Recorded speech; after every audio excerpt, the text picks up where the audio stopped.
Audio Jungle.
بسم الله الرحمن الرحیم. السلام علیکم. د ایم پی نیوز ګرانو او قدردانو کتونکو، زه ستاسو ورور مظفر شاه باچا ستاسو په خدمت کې یو ځل بیا حاضر یم. ملګرو، نن په یو داسې کور په یو داسې درشل راننوتی یم چې د غربت انتها او په یو وخت باندې دوه ماشومان مریضان. ملګرو، په دې تمه او په دې امید باندې دا ویډیو کومه چې څومره زمونږ د پیج کتونکي دي، څومره زمونږ مسافر رونه دي او کم چې دلته دي، په دې تمه او په دې امید باندې چې زمونږ د دې رور سره به امداد کوو، مدد به ورسره تاسو کوئ، او کم خلکو له چې الله وس ورکړی دی هغه به ورسره مالی امداد کوي، او څوک چې بېوسه دي هغه به ورته دعاګانې کوي. نو ملګرو، نن به تاسو میلاومه د دې خاندان سره، د دې کور والا سره. ملګرو، موږ سره ناست دی په دې ټایم کې زموږ د ورور، نو د ده څه مسلې دي، څه ستونزې دي، دا به د در نه په خپله تپوس کوو. وروره، پهله خو راته خپل نوم وښیه. زما نوم اجب خان دی جی. او دا تاسو څه کاروبار کوئ، څه روزګار؟ مزدوري کوو، بس وخت تیری خو دا مونږ دیاړي مزدوري کوو. بل دا چې دې کې زموږ د صدقه نه پوره کېږي که نه، دا ماشومان دی، یا دوی بیماري ده. ستاسو دا پیله ماشومه زمونږ کتونکو ولیدله، د دې پیله راته د دې ووایه چې د دې څومره عمر دی او دې له تاسو کوم ځای علاج کړی دی او څه مسلې ده د دې؟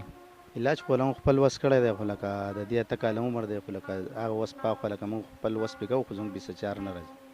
او بس دغه ماشومه ستاسو د مخې تاسو ولیده، او نور زموږ څه چار پې نه راځي، موږ دغه دیاړي مزدوري کوو. دا معذوره ده، په لاسو خپو باندې معذوره ده، خبرې هم نشي کولی. نشي کولی جی. بیا د دې ماشوم د کم چې ستاسو بچنګی دی، د ده د حالت مونږ ولیدو، دا خو ډېر زیات خراب دی، ډېر سیریس دی. نو د ده د علاج د کله نه چلیږي او د ده دا څه مسله ده؟ دا خو دا مسله ده جی، په دغې پوڼاقې پرې راخېږي، تاسو یې نه، او بل دا چې مونږ څه وس پې نور نه راځي، موږ خپل وس وکړو او نور پې زموږ اخوا څه وس نه راځي. په ده باندې دا پوڼاقې راخېږي او دا بیا ماتې شي او هغه ځای زخم شي او ده ته ډېر زیات تکلیف ده، کپړې پورې ونښلي او لکه ډېر زیات تکلیف دی ماشوم. ویلو چې دا به کراچۍ ته بوځئ، کراچۍ کې به د علاج وشي، خو لکه مونږ لکه د کراچۍ خرچه نه شو برداشت کولی، مونږ دا د مزدوري کوو، به کور کې خورو، چې زموږ دونه وس کېدی کراچۍ ته مو بوتلو، انشاءالله کېدی چې دا ماشوم ټیک شي. مونږ په خپله په بهر ملک کې مزدوري کړې ده، او لکه زموږ نور داسې چاته لاس نیوی کېږي نه چې مونږ چاته لاس ونیسو. مونږ په خپله مسافري کړې ده، په سعودي کې 15 شپږ کاله ایستي دي، خو اوس بالکل بې وس وي، لکه چاته لاس ماس نه شو نیوی. خو که چا امداد وکړي انشاءالله، نو که دا ماشوم ټیک، ماشوم سره خپل کړاو ډېر کوو، خو لکه نور بیا خو کم چې ډاکټر مونږ ته ولي، نو هغه وس پې زموږ نور نه راځي. او دا چې څوک ګوري، بس تاسو یې نه، الله دې ښه ساتي، الله دې خپل ثواب وکړي، او بس مونږ نور څه نه شو ویلی. دغه ده. نوم خو عمرزاده دی، او دا یوه جز د 400-500 روپو جاړې کوي. پاکې د کور خرچه مرچه جو دا هم خرچې ګرانې دي او دا واړه جو غریبانان وړي راوړي خو لکه د هغه وس مطابق خو نورو لکه پیسې دغه نه راځي. نو ستاسو څه مطالبه ده، څه وینا کول غواړئ زمونږ کتونکو ته؟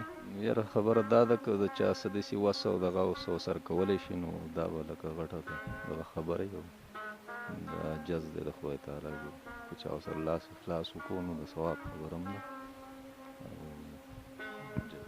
ډیره مننه ګرانو کتونکو. دا نننۍ خپرونه چې کومه ده دا تاسو په دې نیت باندې وګورئ چې زموږ یو پښتون رور دی او وس نه کېږي.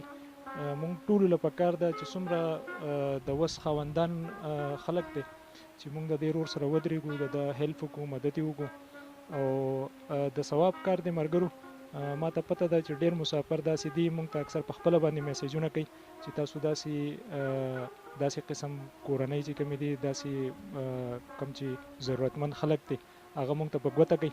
نو دا نننی پروګرام ستاسو دپاره دی ملګرو. امید لرم، تمه لرم چې تاسو به هر قسمه امداد د دوی سره کوئ. د دې ویډیو په اینډ کې به زه نمبر هم ورکم د دې ملګري د عجب خان رور، نو تاسو سره په خپله رابطه کولی شئ. د بل یو پروګرام پورې خپل کوربه مظفر شاه باچا له اجازت ورکوي. د لوی الله په امان. پمانن سختا کاشنا د خیر دې تیر بشي، پمانن سختا کاشنا د خیر دې تیر بشي، دا مې د دنیا مشغوله د خیر دې تیر بشي، دا مې د دنیا مشغوله د خیر دې تیر بشي، پمانن سختا کاشنا د خیر دې تیر بشي، دا مې د دنیا مشغوله د خیر دې تیر بشي، دا مې د دنیا مشغوله د خیر دې تیر بشي.